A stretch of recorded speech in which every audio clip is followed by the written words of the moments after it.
ইসলাম কখনোই এই দেশে ক্ষমতায় আসতো না এবং ভবিষ্যতে আসবে না, কারণ এই দেশের নারীরা তাদেরকে মেনে নিবে না এবং আসতে দিবে না। যেখানে এই দেশে হচ্ছে যে নারীর সংখ্যা বেশি। খেলা কিন্তু জমে গেছে ভাই। এবার কি বলবেন? জামায়াতের আমিরের এক্স অ্যাকাউন্ট বা টুইটার অ্যাকাউন্টটি যে হ্যাক হয়েছে, এটা তো কেউ বিশ্বাসই করেন নাই, তবে এখন বিশ্বাস করতে বাধ্য হবেন, কারণ ইতিমধ্যেই ডিবি টনি হচ্ছে বাংলাদেশের একজন নাগরিক এবং তিনি হচ্ছেন একজন কর্মজীবী নারী।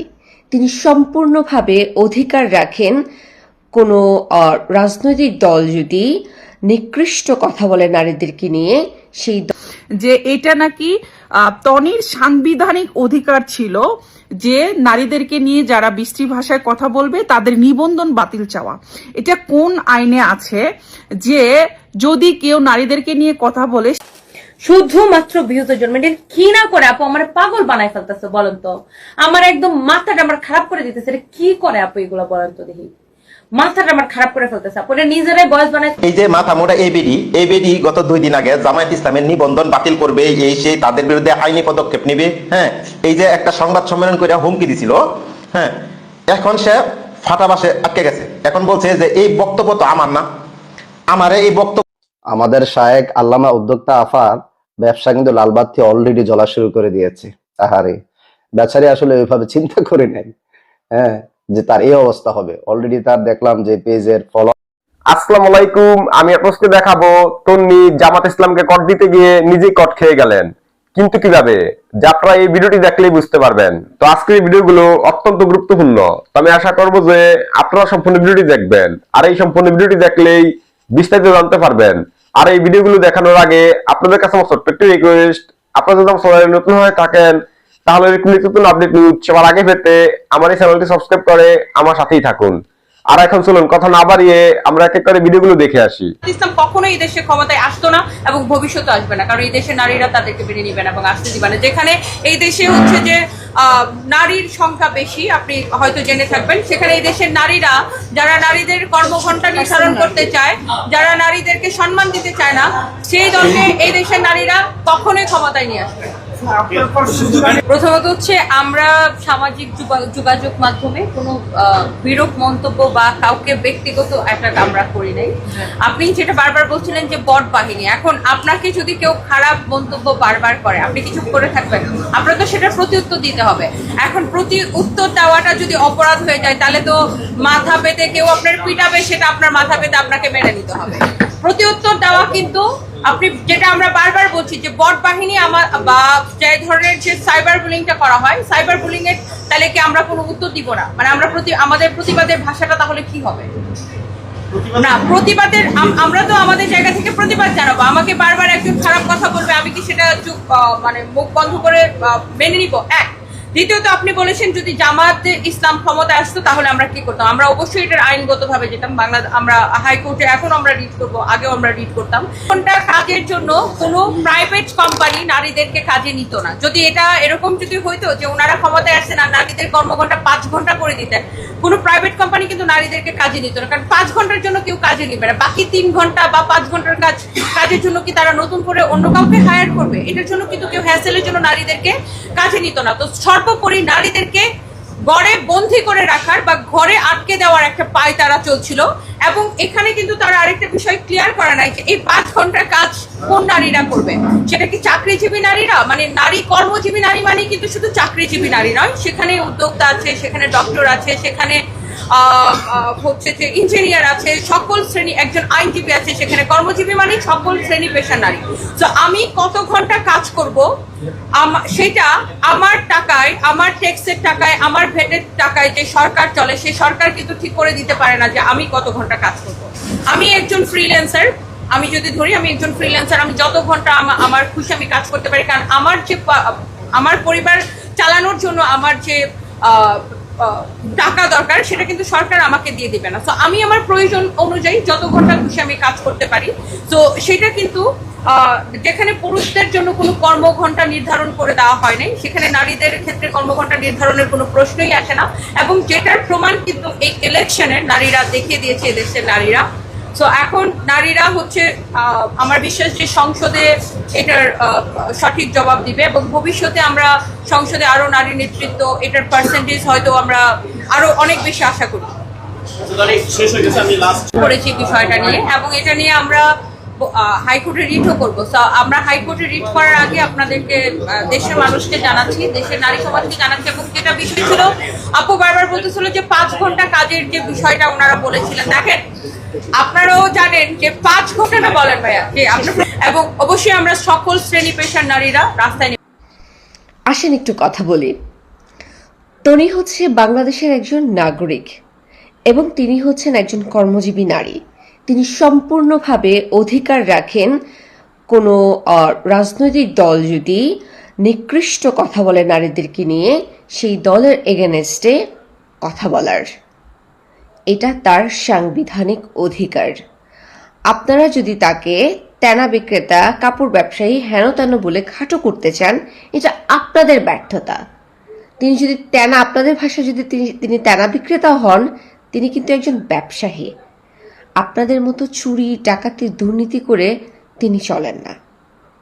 আর আপনারা ভয় দেখাচ্ছেন যে তাকে জেলে নিয়ে যাবেন, তার জন্য এটা ওটা করবেন। করে দেখান কোন অধিকারে, কোন জায়গা থেকে তাকে করবেন। জামাত ইসলামের সমস্ত মানুষ যেভাবে একটা নারীর পিছনে লেগে গেছেন, আপনারা এটা করে আখেরাত পর্যন্ত আপনাদের নিবন্ধন বাতিল থাকবে, এটা মাথায় রাখবেন। সেই ব্যবস্থা করা হবে। তনি বলেছে যে আমি নীলা ইসরাফিলের পক্ষ থেকে চিঠিটা পাঠ করেছি। নীলা ইসরাফিল চিঠিটা লিখেছে, এই সমস্ত রেসপন্সিবিলিটি নীলা ইসরাফিলের। নীলা ইসরাফিল এই উদ্যোগ নিয়েছে।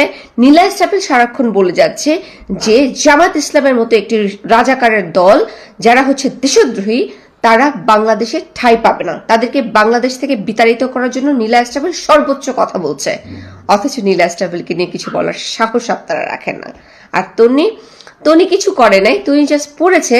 তনির পিছিয়ে লেগে গেছে জাস্ট বিকজ অফ তার কিছু কাঁচা টাকা দেখেছেন, সেই জন্য। আপনারা আখেরাত পর্যন্ত নিবন্ধন বাতিল থাকবে আপনাদের, সেটা মুখস্থ করেন এবং সেইটার জন্য সমস্ত ব্যবস্থা করেন। জামাত ইসলামের সমস্ত মানুষ যেভাবে একটা নারীর পিছনে লেগে গেছেন, আপনারা দেখলেন, এটাই হচ্ছে সেই নীলা ইসরাফিল বা নীলা আজরাইল বলে থাকি আমরা যাকে, যে কিনা কিন্তু তনির বক্তব্যের দায় নিয়েছিল প্রথমে, এখন আবার দায় এড়ানোর জন্য বলছে যে এটা নাকি তনির সাংবিধানিক অধিকার ছিল যে নারীদেরকে নিয়ে যারা বিশ্রী ভাষায় কথা বলবে তাদের নিবন্ধন বাতিল চাওয়া। এটা কোন আইনে আছে যে যদি কেউ নারীদেরকে নিয়ে কথা বলে সেই দলের নিবন্ধন বাতিল চাইবে? এবারে আমি একটা সাধারণ নাগরিক, তাই না? আমিও তো নারীদেরকে নিয়ে একটা বিস্ফোরক মন্তব্য করতে পারি বা একটা কথা বলতে পারি। এখন আমার কোথায় নিবন্ধন বাতিল চাইবেন? এটা হচ্ছে প্রথম যুক্তি। আর দ্বিতীয় যুক্তি হচ্ছে যে কিনা নিজেই শুদ্ধ ভাষায় কথা বলতে পারে না, ব্যবসায়ীকে বলতেছে ব্যবসায়ী, এরা নাকি আবার নারীদের দায়িত্ব নিবে। এরা কি ধরনের শিক্ষিত আমি জানি না। হিরো আলমও বাংলাদেশে টাকার মানুষ হয়েছে, ফেমাস হয়েছে, সেলিব্রিটি হয়েছে। এদিকে আমাদের তনি আফাও কিন্তু সেলিব্রিটি হয়েছে বা ফেমাস হয়েছে। এখন জামাতে ইসলামের লোকজন তো তনির পিছনে লাগে নাই, তনি জামাতে ইসলামকে নিয়ে কটাক্ষ করেছে।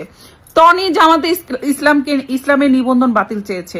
আর সারা বাংলাদেশের মানুষ যারা তনির বিরুদ্ধে আজকে কথা বলছে, সবাই জামাত করে না, সবাই জামাতে ইসলামকে পছন্দ করে, ব্যাপারটা এমন না। আমি নিজেও কোনো রাজনৈতিক দলের সাথে সম্পৃক্ত না বা কোনো রাজনীতির সাথে যুক্ত না।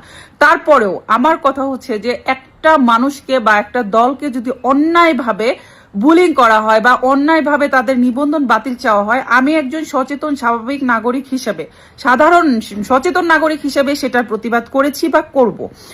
এই যে সারা বাংলাদেশের মানুষ এখন তনির বয়কট চাচ্ছে, সেটা এই সব মানুষ কি জামাতে ইসলামকে পছন্দ করে বা জামাতে ইসলামের রাজনীতি করে? ব্যাপারটা এমন না। প্রত্যেকটা মানুষ তনির অশ্লীলতা, তনির যে কার্যক্রম সব অনলাইনে দেখেছে। এছাড়াও তনি কিন্তু জুলাই গণহত্যার সাথে সংযুক্ত। এছাড়া তনি ছিল ফ্যাসিস্ট শেখ হাসিনা সরকারের মানে একদম গোড় সাপোর্টার, যাকে বলে তার রক্তে নাকি মিশে আছে আওয়ামী লীগ। তো যাই হোক, এইখান থেকেই কিন্তু তনির প্রতি সবার বিরক্ততা। লাইভে এসে সে অশ্লীলতা ছড়িয়েছে, সে অশ্লীল অঙ্গভঙ্গি করেছে, মানুষকে বুলিং করেছে, জানা হয় তাই বলেছে, যার কারণে কিন্তু সারা বাংলাদেশ আজকে তনির বিপক্ষে গেছে। তনির পক্ষে কিন্তু একটাও ফেসবুক পোস্ট আপনারা পাবেন না যে পোস্টের মাধ্যমে কেউ একজন তনিকে ভালো বলতেছে। এখন এই যে নীলা ইসরাফিল ভিডিওতে বললেন যে আপনারা তার কিছুই করতে পারবেন না, করে দেখান। বাংলাদেশের মানুষ কি করতে পারে না করতে পারে সেটা কিন্তু আমরা বিগত 1 বছর আগে 2024 সালের জুলাই মাসে দেখেছি যে সারা বাংলাদেশের মানুষ আন্দোলন করে 15 বছরের একটি ক্ষমতাসীন দলকে পালিয়ে যেতে বাধ্য করেছে। আর সেখানে একজন রুবায়েত ফাতেমা তনিকে লেজ গুটিয়ে পালানোর জন্য বাধ্য করা বাংলাদেশের সাধারণ মানুষের জন্য কোনো কঠিন ব্যাপার না। সো আমি আপনাদের কাছে বলবো, আপনারা আপনাদের বয়কট অব্যাহত রাখুন, এমন ভাবে বয়কট করুন যেন সে সারা বাংলাদেশের মানুষের কাছে ক্ষমা চাইতে বাধ্য হয়। কারণ শুধু জামাতে ইসলামকে না, পুরো বাংলাদেশের নারী জাতিকে সে ছোট করেছে। সে বলেছে যারা সংসার করে, যারা ঘর সংসার করে তারা নাকি দাসী, এছাড়া যারা পর্দা করে তারা নাকি কি কি কি জামাতের কি জান্নাতের টিকিট, এ ধরনের আরো অশ্লীল কথাবার্তা তারা কিন্তু লাইভে আলোচনা করেছে, সেগুলো আপনারা শুনেছেন। সো আপনারা আপনাদের বয়কট বন্ধ রাখুন এবং যার যার জায়গা থেকে এই মহিলার নামে মামলা দিন, না হলে এই মহিলাকে সাজার ব্যবস্থা করা যাবে না কোনোভাবেই। শয়তানের বন্ধুত্ব বেশি দিন টিকে না। এই যে মাথা মোটা এবিডি গত 2 দিন আগে জামায়াত ইসলামের নিবন্ধন বাতিল করবে, এই সেই তাদের বিরুদ্ধে আইনি পদক্ষেপ নেবে, হ্যাঁ, এই যে একটা সংবাদ সম্মেলন করে হুমকি দিছিল, হ্যাঁ, এখন সে ফাটাবাসে আটকে গেছে। এখন বলছে যে এই বক্তব্য তো আমার না, আমারে এই বক্তব্য দেওয়ানো হয়েছে। তো বক্তব্যটা হলো তাদের সংগঠনের এক গুরু, বুঝছেন, ওইটা হলো শয়তানের বড় লিডার, ওর বক্তব্য। ওর নাম কি? নীলা ইসরাফিল। আপনারা তো ভালোই চিনেন ওরে। এখন বিস্তারিত শুনেন এরা কতটা জঘন্য ভয়ঙ্কর। এই নীলা ইসরাফিলটা, এই রুবায়েত তনি, এরা কয়েকজনে একটা সংগঠন তৈরি করছে। এই সংগঠনের নাম দিচ্ছে CCS, সচেতন নাগরিক সমাজ। এখন এরা সচেতন নাগরিক সমাজ কিরকম, ঠিক এই যে এই দৃশ্যটা দেখেন। চাই যে সমস্ত নারীরা হচ্ছে দাঁড়িপাল্লায় ভোট দিয়েছে, সেম সেম যে সমস্ত নারীরা হচ্ছে দাঁড়িপাল্লায় ভোট দিয়েছে তাদের প্রতি আমার ধিক্কার, ঘৃণা, আমি কি বলবো, সেম সেম সেম। এখন এই যে সংগঠন করছে এরা CCS, এই সংগঠনের প্রধান হয়েছে এই যে শয়তানের লিডার নীলা ইসরাফিল। হ্যাঁ, এখন এই নীলা ইসরাফিল একটা বক্তব্য লিখছে, হ্যাঁ, লেখার পর একটা প্রেস নোট লিখছে, লেখার পরে এটা পাঠাইছে এই যে তনি, মাথা মোটা বেডি তনি, ওর কাছে। ও হলো সদস্য সচিব। এখন এর কাছে পাঠাইছে যে আমার একটু সমস্যা আছে, ব্যক্তিগত সমস্যা আছে, তাই আমি আসতে পারবো না, তুমি এটা সংবাদ সম্মেলনে এটা পাঠ করে শোনাও, বুঝছেন। শয়তানের লিডারে এরা যুক্তি দিচ্ছে যে আমার পরিবর্তে তুমি এটা পাঠ করে শোনাও। এখন এই মাথা মোটা বেটি তো বলে দিছে এই সংবাদ সম্মেলনের মাঝে আরেকটা নিরীহ মহিলাকে নিয়ে আসছে, যে এই যে মহিলা নিরীহ মহিলাটাকে নিয়ে আসছে। এই মহিলা জানেই না কেন আসছে। এই মহিলা বলছে আমি তো আসে ফাঁসে গেছি, আমি তো জানতামই না যারা আকাম করবে, তাহলে আমি আসতামই না। হ্যাঁ, এখন এই মাথা মোটা বেটিটা দেখাচ্ছে।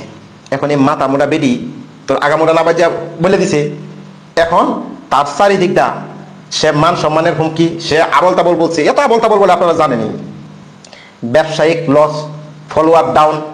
এখন বিপদে হয়ে বলছে যে এই বক্তব্য আমার না, আমার এটা নীলা ইসরাফিলে বলাইছে। চিন্তা করতে পারেন, কারণ নীলা ইসরাফিল যদি সামনে আসে তো ধরা খাওয়া যাবে। এত এমনি জাতির সাথে বিতর্কিত, জাতির সামনে বিতর্কিত, কারণ এ যার সাথে কথা কইব তার সাথে একটা অভিযোগ করে দেবো, সবাই নাকি তাকে কি করতে চাই, বুঝছেন। এই জন্যই আপনারা এই যে তন্নি, এদের যে সংগঠন, এই সংগঠনের সবটি এই শ্রেণীর লোক, বুঝছেন। এই যে তন্নির বিরুদ্ধে আপনি কিছু বলবেন, অনলাইনে আপনাকে গালাগালি করে এমন ভাষায়, বিশ্রী ভাষায় বলবে, আপনারা উলঙ্গ করে দিবে অনলাইনে। আর এদের যে হেড গুরুর সাথে আপনি কিছু বলবেন, গুরু ঠাস করে আপনার অভিযোগ করতে দেবে, সে আমারে এটা চাই, সে আমারে এটা করতে চাই। কারণ এদের চরিত্র হয়েছে এই। তো এই চরিত্রের লোক এরা একটা কমিটি করছে CCS, সচেতন নাগরিক সমাজ। তাহলে বুঝতে পারেন এরা কোন প্রকারের সচেতন, এরা কেমন সচেতন, আর এরা এই সমাজটাকে কেমন সচেতন বানাতে চাই। তাই এদেরকে রুখে দেওয়ার রাস্তা একটাই, আপনারা যারা এর ফলোয়ার আছেন একে অবশ্যই আনফলো করেন। আর এর প্রত্যেকটা শোরুম থেকে এই মুহূর্তে এবারে রমজানে, রোজার মাঝে কেউ কোনো কেনাকাটা করবে না, সবাই একে বয়কট করেন, তাহলে এরা সোজা হয়ে যাবে, বুঝছেন। এরা একটা জঘন্য বিকৃত সমাজ তৈরি করতে চাই। বাক স্বাধীনতার মানে এই না যে তুমি যা খুশি তা করবা, সমাজে অশ্লীলতা ছড়াবা, তোমার মন মতো চলো, ঠিক আছে, তবে সমাজের সৌন্দর্য বজায় রাখা। এরা এক শ্রেণীর, থার্ড ক্লাস শ্রেণীর লোক, এরা সমাজটাকে বিকৃত রূপে তৈরি করতে চাই। তাই ধন্যবাদ, আপনারাই পারেন এদেরকে সোজা করতে। একে আনফলো করুন, এদেরকে বয়কট করুন। আমাদের শায়েক আল্লামা উদ্যোক্তা আফার ব্যবসা কিন্তু লালবাতি অলরেডি জ্বলা শুরু করে দিয়েছে। আহারে, বেচারি আসলে ওইভাবে চিন্তা করে নাই, হ্যাঁ, যে তার এই অবস্থা হবে। অলরেডি তার দেখলাম যে পেজের ফলোয়ার্সও প্রায় 1 লক্ষের উপরে কমে গেছে। আর বিশেষ করে নারীরা দেখতেছি যে আমাদের চেয়ে আরো বেশি ভূমিকা পালন করতেছে, যে সে কেন সংবাদ সম্মেলন করলো, তারে কি আমরা নারীরা বলছি কিনা, তাকে কি এরকম রাইটস দিচ্ছি কিনা যে আমাদের পক্ষে এরকম কথা বলার জন্য। সে পোশাকের কি করতেছে, স্বাধীনতা চাচ্ছে। আমরা কি পোশাক পরবো না পরবো এটা আমরা ডিসাইড করব। সে কে? সে যে পোশাক পরে এই পোশাক তো আমি পরতে চাচ্ছি না। আমরা নারীরা তো এরকম অসভ্য ধরনের পোশাক পরতে চাচ্ছি না। স্বাধীনতা বলতে কি বোঝায়, স্বাধীনতা বলতে সে কি বোঝায়, এগুলো নিয়ে দেখতেছে যে নারীরা তাকে রীতিমতো ধুয়ে দিচ্ছে। তারই মতো যারা ফ্রিল্যান্সার বা যারা মনে করেন কাপড় বিক্রি করে অনলাইনে, তারাই তাকে রীতিমতো ধুয়ে দিচ্ছে। তো আপার কিন্তু আসলে ব্যবসা এখন লাটে উঠছে। যাই এবার ঈদে মনে করেন কামাইলো টামাইলো এলে, অবশ্য এগুলা তাদের মুখ্য ইনকামের সোর্স না, অন্যান্য সোর্সও বলা আছে, আমরা শুনি আর কি, সত্য মিথ্যা জানি না। তবে তাদের সাথে যারাই তার কম্পিটিটর যারা ব্যবসায়িক আছে তারাই এগুলা বলতেছে, আমরা শুনতেছি তাদের কল্যাণে। তো আপার ব্যবসা কিন্তু আসলেই মানে লালবাতি জ্বলে গেছে। ইতিমধ্যে সারা বাংলাদেশটাকে বয়কট করছে, তার কাছ থেকে কেউ কিছু কিনবে না। যে নারীর আশেপাশে তো আমাদের বউ আছে বা মা আছে, বোনেরা আছে, আশেপাশে যারাই আছে তাদেরকে জিজ্ঞাসা করলে বলেন না, এই ডাইনি থেকে আমরা কোনো কিছু কিনতেছি না, এই ডাইনির কাছ থেকে কোনো কিছু আমরা কিনতেছি না। কারণ এই ডাইনির কাছে সবাই মনে করেন ভুক্তভোগী। এর মুখ এরকম মুখ, সে রীতিমতো সে সাইবার বুলিং করে আর সে অন্যকে দোষারোপ করে। সে মূলত সাইবার বুলিং এর মধ্যে বাংলাদেশে এক্সপার্ট। এখন যখন বিএনপি ক্ষমতায় আসলো, বিএনপি ক্ষমতায় আসার পর সে জামাতের পিছনে লাগছে, জামাতের নিবন্ধন বাতিল চায়। জামাত কি এমন করছে ভাই, আর বলেন জামাত কি এমন করছে যে জামাতের নিবন্ধন বাতিল চায়? আমার বুঝান একটু। এখন এটা কেন করতে পারে, আমি আপনাদেরকে এটা বলি। এটা করছে ওই যে বর্তমান যে বিএনপির নেতারা আছে, বিএনপির মন্ত্রীরা আছে, ওদেরকে মনোরঞ্জন দেওয়ার জন্য, ওদেরকে খুশি করানোর জন্য এই যে জামাতের নিবন্ধন বাতিল চায়। তখন ছিল আওয়ামী লীগের বড় বড় নেতাদের মনোরঞ্জন করতো, আর এখন বিএনপির নেতাদের মনোরঞ্জন করার জন্য ওই যে তার ব্ল্যাক ব্যবসা, কাপড়ের পিছনে যে একটা ব্ল্যাক ব্যবসা আছে, ওটাকে স্থায়িত্ব করার জন্য, ওটাকে সফল করার জন্য উনি এখন জামাতের নিবন্ধন বাতিল চায়। মূলত হচ্ছে কাহিনী এটাই। তার বাবা ছিল একসময় আওয়ামী লীগের সভাপতি, এটা তিনি ভিডিওতেও বলেছেন, আপনারা বিভিন্ন জায়গায় দেখেছেন। এখন সে বিএনপির মধ্যে ঢুকতে চায়। এখন বিএনপির নেতারা আপনারাই বলেন, এই যে আওয়ামী লীগেরও তো আপনারা পছন্দ করেন, আওয়ামী লীগকে বর্জন করছেন। এখন আওয়ামী লীগের খাওয়া মাল এটা, এই পচা মাল, বস্তা পচা মাল, এটাও কি আপনারা খাইবেন? এটা আপনাদের কাছে আমি একটা প্রশ্ন রাখলাম। এসব জিনিস খাই না, ভাইরাস আক্রান্ত হয়ে যাবেন ভাই, বুঝছেন? এসব বস্তা পচা মাল এটা যে যখন আসবে তার কাছেই যাবে। একটা ইউটিউবে এক ভিডিও বানাইছে, নিজেই ভয়েস রেকর্ড করে, নিজেই দিস ইজ এ কি জানো, আমার হাজবেন্ডের আগের ছেলে সাথে, মানে আমার হাজবেন্ডের ছেলে সাথে নিজেই ভয়েস রেকর্ড করে নিজেই ছাড়ছে। এই অশিক্ষিতের বাচ্চা, আমার হাজবেন্ডের ছেলে, মানে সে আমারও ছেলে, সে আমেরিকায় থাকে, সে ডক্টর। তোর মতো অশিক্ষিত মতো কথা বলে না, কেটে ফকিনির বাচ্চা, তুই যে ইউটিউবে ভিডিও বানায় ছাড়লি আমার জামাইয়ের ছেলে সাইজা, থার্ড ক্লাস বস্তি কোথাকার। আবার পাবলিক ওইটারই বিশ্বাস করে কমেন্ট করতেছে। হোয়াট, আমার মানে কি বলে না বলে, স্টুপিড কোথাকার। এরা নিজেরাই নাটকবাজি করে সব ভিডিও বানায়, নিজেরাই ইউটিউবে ভিডিও বানায়, ফেসবুকে বিভিন্ন জায়গায় নিউজ করে, বলে আমার হাজবেন্ডের ছেলে নাকি। এটা কোত্থেকে আসছো? তোর নিজের চেহারা দেখছো তুই কিভাবে আমার হাজবেন্ডের ছেলে? ও একটা ফালতু একটা ইউটিউবার না ব্লগার, ও নাকি কোত্থেকে আমার হাজবেন্ডের ছেলে হয়ে গেছে। মানে ভিউ বানানোর জন্য ওরা নিজেরাই একটা ভয়েস রেকর্ড করে নিজেরাই কথা বলছে, এই আমার হাজবেন্ডের মানে ছেলে, তোর হওয়ার যোগ্যতা আছে? থার্ড ক্লাস কোথাকার। এইসব ভুয়া ফেক নিউজ বানায় ছাড়ে ভিউর জন্য, শুধুমাত্র ভিউর জন্য। ওরা কি না করতেছে, স্টুপিড কোথাকার। হ্যাঁ, ডেফিনেটলি আমার হাজবেন্ডের ছেলে আছে, সে আমেরিকায় থাকে, সে হচ্ছে পিএইচডি, মানে ডক্টরেট তার ডিগ্রি নেয়, সে পিএইচডি করে, সে এরকম তোর মতো বস্তি খ্যাত অ্যাকসেন্টে কথা বলবে, বেয়াদব কোথাকার। বলে আমার মার সাথে ডিভোর্স হয়েছে তো রুবায়েত ফাতেমা তনির জন্য। ও মা, তুই জানো ওর মারে আমার জামাই ফার্স্ট কত সালে বিয়ে করছিল? আমার হাজবেন্ডের যখন ডিভোর্স হয় তখন আমার জন্ম হয়, আমার জন্ম 94-তে, আমার হাজবেন্ডের ডিভোর্স হয় তখন। তা আমি জন্মের সময় আমার হাজবেন্ডের ডিভোর্স করাই ফেলাইছি। আর এটা তো আমার হাজবেন্ডের ছেলেই না, এগুলো fake YouTuber, just for views এর জন্য ওরা এইসব ধান্দা শুরু করছে, ভিউজ এর জন্য সব ভিডিও বানায়, ভাইরাল হওয়ার জন্য সব ভিডিও বানায়। আবার এগুলোর আবার ফেসবুকেও ছাড়ে, আবার এগুলোর মধ্যে মানুষ কমেন্টও করে। আরে ভাই তোমরা বুঝবে তো এরকম একটা খ্যাত থার্ড ক্লাস কিভাবে আমার হাজবেন্ডের ছেলে হইতে পারে, এরকম একটা থার্ড ক্লাস। আমার হাজবেন্ডের এডুকেশন ব্যাকগ্রাউন্ড কোনো মানে ধারণা আছে? আমার শ্বশুর ছিল মানে আমার শ্বশুর ছিল WHO ডক্টর। আমার শ্বশুর শাশুড়ি পুরো দুনিয়া ঘুরে বেড়াইছে। আমার দাদা শ্বশুর ছিল মুসলিম লীগের লিগাল লয়ার। আমার চাচা শ্বশুরা ছিল হাই কমিশনার। এইরকম ব্যাকগ্রাউন্ডের আমার হাজবেন্ডের ছেলে, এরকম বস্তিটা আমার হাজবেন্ডের ছেলে কিভাবে হয়? ও একটা ভিউর জন্য এরা হয়েছে যে এরকম নিজেরাই ভয়েস রেকর্ড করে আমার জন্য, তনির জন্য হয়েছে আমার মার সাথে আমার আব্বার ডিভোর্স হয়েছে। হোয়াট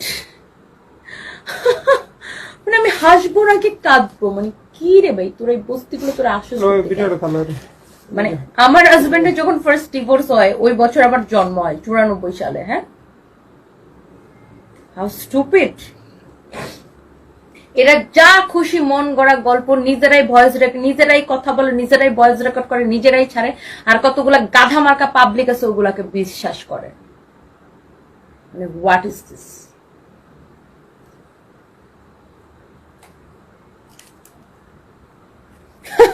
মানে আমার হাজবেন্ডের ছেলেরও তো একটা লেভেল থাকবে না, একটা ক্লাস থাকবে। সে কোন ব্যাকগ্রাউন্ডের থেকে আসছে, কোন মানে কোন স্ট্যান্ডার্ড সে বিলং করে। সেরকম প্রত্যেক একটা অস্তি বস্তি একটা ইউটিউবে ভিডিও ছাড়তে বলে তনির জন্য আমার বাবার সাথে আমার মায়ের ডিভোর্স হয়েছে। হোয়াট?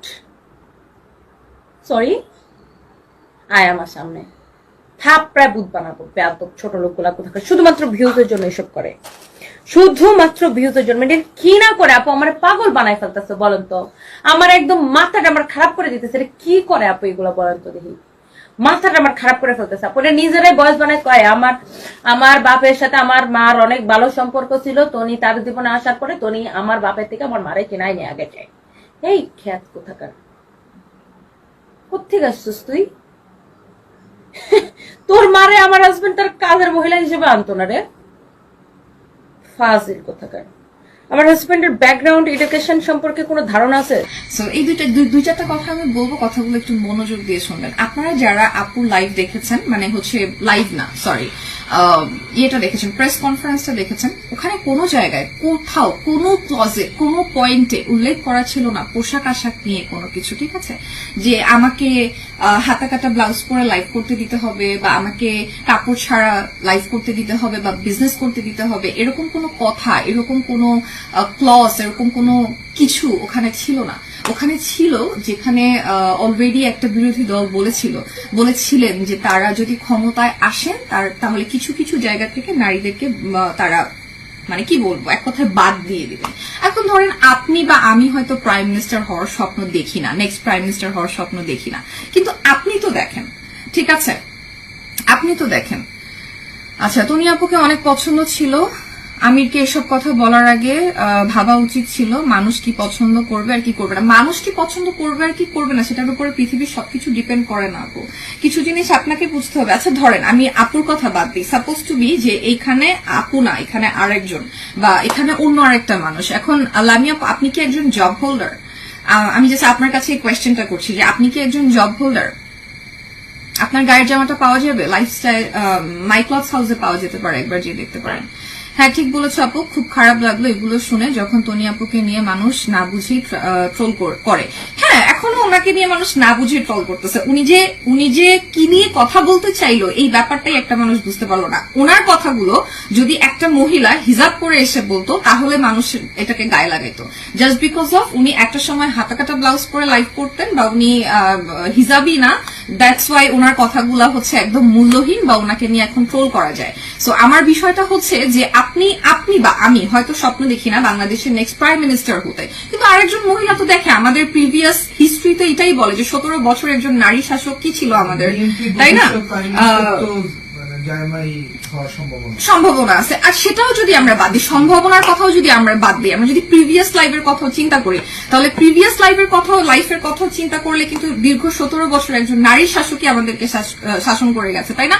এখন আপনি ভাবেন এই জিনিসটা যদি তখন লাঘব হইতো যে একজন নারী প্রধানমন্ত্রী হইতে পারবে না, এটা একবার চিন্তা করেন, বা আপনি একবার চিন্তা করে দেখেন যে আপনি একটা জায়গায় মাত্র 5 ঘন্টার জন্য কাজ করতে যেতে পারতেছেন। এখন 5 ঘন্টার জন্য সাপোজ আপনার কোম্পানি, হ্যাঁ আমি জাস্ট আপনাকে এক্সাম্পল হিসাবে বলতেছি, ধরে নেন আপনার কোম্পানি, আপনি যদি কোনো কাজ বাজ না করেন, আপনি যদি একজন হাউস ওয়াইফ হন, তাহলে আপনার আসলে এই বিষয়গুলো নিয়ে কথা বলার কোনো রাইটস নাই। কারণ এখানে আপনার বলার মতো কিছু নাই, আপনার কম্প্রোমাইজেশনে আসার কোনো কিছু নাই, আপনার অধিকারেরও কিছু নাই।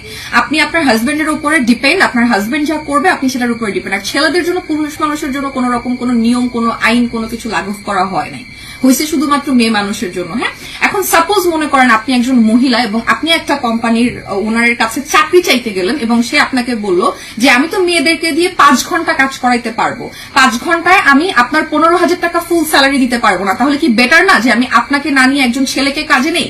তাহলে আপনি ভাবতে পারতেছেন একজন মেয়ের এমনিই বাংলাদেশে কর্মজীবী একজন মহিলাদের অভাব এমনিই বেশি, এমনি মানুষজন মেয়েরা কাজ করতে গিয়ে প্রত্যেকটা জায়গায় হ্যারাস হয়, সে যেভাবেই কাজ করুক। বোরখাওয়ালা মহিলা হ্যারাস হইতেছে, কাপড় চোপড় ছাড়া মহিলা হ্যারাস হইতেছে, 5 বছরের শিশু রেপ হইতেছে, তাহলে সেফটিটা কোথায়? এখন আমার কথা হচ্ছে যে এই যে বাতিল করার যে চিঠিটা, এই চিঠির মধ্যে যতগুলো পয়েন্ট লেখা ছিল, একটা বারও আপনাদের প্রত্যেকের কথা হচ্ছে যে কি কাপড় খুলে লাইভে এসে কথা বলা নারীর মুখ থেকে আমরা এগুলো শুনতে চাই না। এক্সকিউজ মি গাইস, আপনাদের জন্যই কথা বলা হচ্ছে। কারণ আপনারা যদি আপনার হাজবেন্ডের উপরে ডিপেন্ড থাকেন, আপনাদের যদি কোনো কিছু করতে না হয়, সেটা একটা ডিফারেন্ট ব্যাপার। কিন্তু ভাবেন একজন গার্মেন্টস কর্মী, একটা মেয়ে যে গার্মেন্টসে চাকরি করে হয়তো তার সম্পূর্ণ সংসারটা চালায়, তাকে 5 ঘন্টার বেশি কাজ করতে দেওয়া হবে না, এবং 5 ঘন্টায় কেউ আপনাকে 15-20 হাজার টাকা স্যালারি দিবে? What do you think? আপনার কাছে কি মনে হয়? সেটা কি আমার কোম্পানির জন্য লস না? এটা একবার একটু চিন্তা করে দেখছেন? কখনো একবার এই জিনিসগুলো একটু ভেবে দেখছেন? না। কিন্তু আপনাদের কথা হচ্ছে ওইখানে আপনারা টার্গেট করছেন কাকে? রুবায়েত ফাতেমা তনিকে। আপনারা পয়েন্ট গুলাকে টার্গেট করেন নাই। খেলা যে চলছে কোন লেভেলে, কাপড় ব্যবসায়ী তনি জামায়াত ইসলামীর নিবন্ধন বাতিল চাইলেন। কাপড় ব্যবসায়ী তনি তিনি জামায়াত ইসলামীর নিবন্ধন বাতিল চাইলেন। কোন লেভেলে খেলা চলছে একবার ভেবে দেখেন। জামায়াত ইসলাম তারা কি করেছে? প্রধান বিরোধী দল, 78টি আসন পেয়েছে, হেভি ওয়েট প্রার্থীদেরকে হারিয়েছে। হ্যাঁ, বাংলাদেশে প্রায় 2,25,00,000 ভোট পেয়েছে তারা। তাহলে তনি, কাপড় ব্যবসায়ী তনি লিড দিচ্ছেন জামায়াত ইসলামের নিবন্ধন বাতিল করার জন্য। কেন? তনির সাথে কি হয়েছে? জামায়াত ইসলাম কি তনির সাথে অন্যায় করেছে? তারা কি কোনো অন্যায় করেছে বড় ধরনের? ভাই ব্রাদার, আমরা এই বিষয়ে বিস্তারিত কথা বলবো। তার আগে অবশ্যই আপনারা গতকালকে নিউজ দেখেছেন এবং আজকে অফিসিয়াল আপনারা পত্রিকাতেও, পেপারেও সেটা দেখতে পেয়েছেন। সাংবাদিক সম্মেলন করে জামায়াতের নিবন্ধন বাতিল চেয়ে প্রধানমন্ত্রী বরাবর চিঠি। কাপড় ব্যবসায়ী Toni, content creator Toni, yes, জামায়াতের নিবন্ধন বাতিল চেয়ে প্রধানমন্ত্রী বরাবর চিঠি। দৈনিক জনকণ্ঠ, আপনারা নিউজটা একটু পড়ে নেবেন। আমি জাস্ট এখানে মূল অংশটা একটু পড়বো যে এখানে মূল সমস্যাটা কি ধরা হয়েছে। জামায়াত কি কোনো অপরাধ করেছে?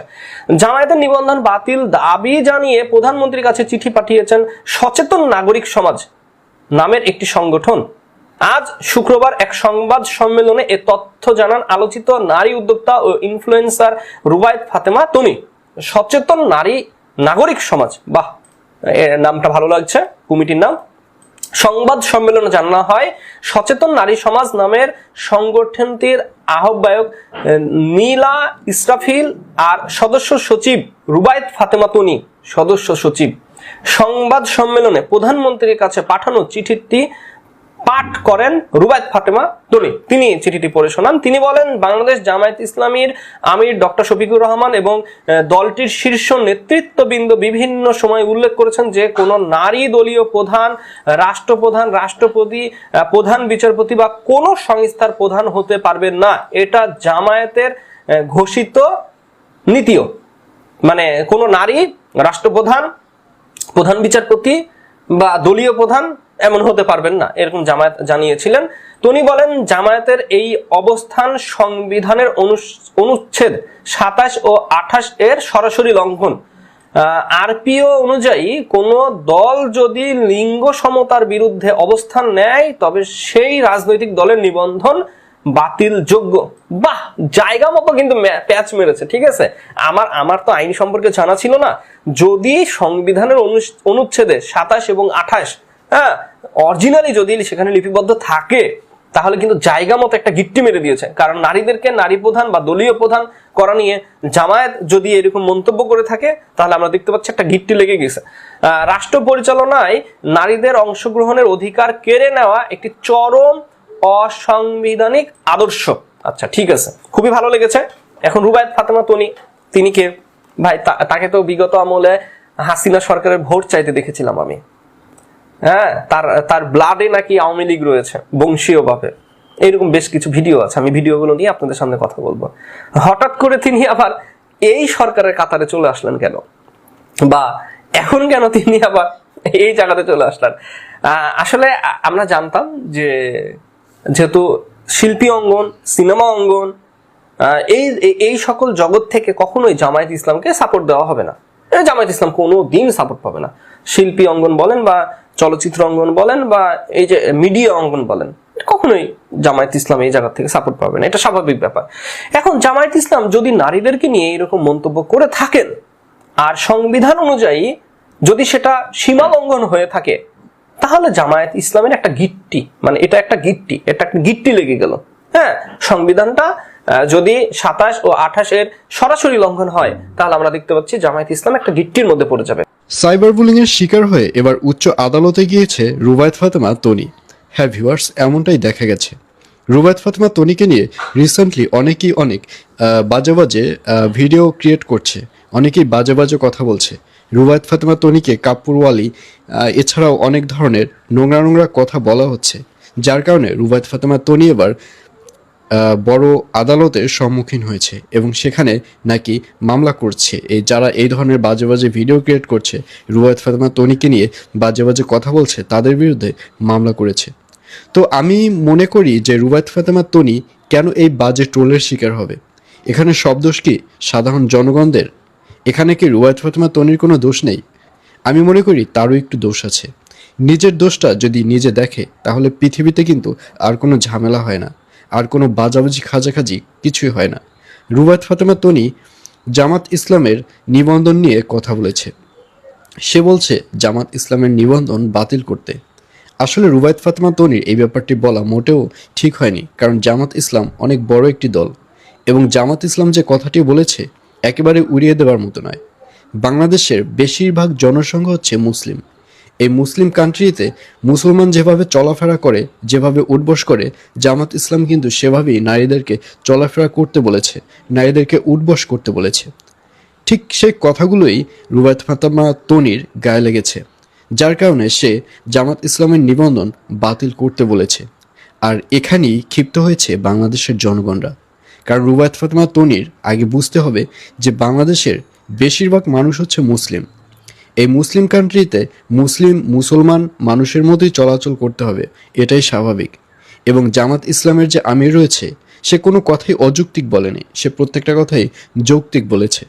আর এই যৌক্তিক কথাই খেপে গেছে রুবায়েত ফাতেমা তনি, কারণ প্রত্যেকটা কথাই রুবায়েত ফাতেমা তনির দিকে আঙ্গুল তাক হয়ে আছে। কারণ রুবায়েত ফাতেমা তনির যে ড্রেস আপ, তার কথা বলার যে ল্যাঙ্গুয়েজ, তার যে লাইফস্টাইল, চলাফেরার ল্যাঙ্গুয়েজ, এই প্রত্যেকটা জিনিসের উপর হুমকির সম্মুখীন হয়েছে রুবায়েত ফাতেমা তনি, যার কারণে কিন্তু সে এই ধরনের একটা সংবাদ সম্মেলন করে সে জামাত ইসলামের নিবন্ধন বাতিল করতে বলেছে। আসলে এই ব্যাপারটি আমি মনে করি যে রুবায়েত ফাতেমা তনির মোটেও বলা ঠিক হয়নি। আসলে কোনো কিছুই ঝগড়াঝাটি করে, ঝামেলা করে কোনো কিছু সমাধান নয়। প্রত্যেকটা জিনিসের সমাধান হওয়া উচিত ভালোভাবে, প্রত্যেকটা জিনিসের সমাধান হওয়া উচিত নিজের ভুলগুলো নিজের বিবেচনা করে। আমরা যদি প্রত্যেকে নিজের ভুলটি নিজেই দেখি তাহলে কিন্তু দেশে এত মারামারি, হানাহানি, এত ঝামেলা হয় না। সো আমি রুবায়েত ফাতেমা তনিকে জাস্ট একটা কথাই বলবো যে হ্যাঁ, আপনার ভুল হয়েছে আপু। আপনি যে জামাত ইসলামের নিবন্ধন বাতিল করতে বলেছেন এটা আপনার ভুল হয়েছে। দেখুন, আপনার যদি ভুল নাই হয়ে থাকে তাহলে জনগণরা কেন এরকম আপনাকে নিয়ে কেন ট্রোল করবে? তো আমি আশা করছি আপনারা সম্পূর্ণ ভিডিওটি দেখেছেন। তো আপনাদের যদি বিষয়টি নিয়ে কোনো মতামত থাকে আমাকে অবশ্যই জানাবেন। তো দেখা হচ্ছে পরবর্তী ভিডিওতে। সে পর্যন্ত সবাই ভালো থাকবেন, সুস্থ থাকবেন। আল্লাহ হাফেজ।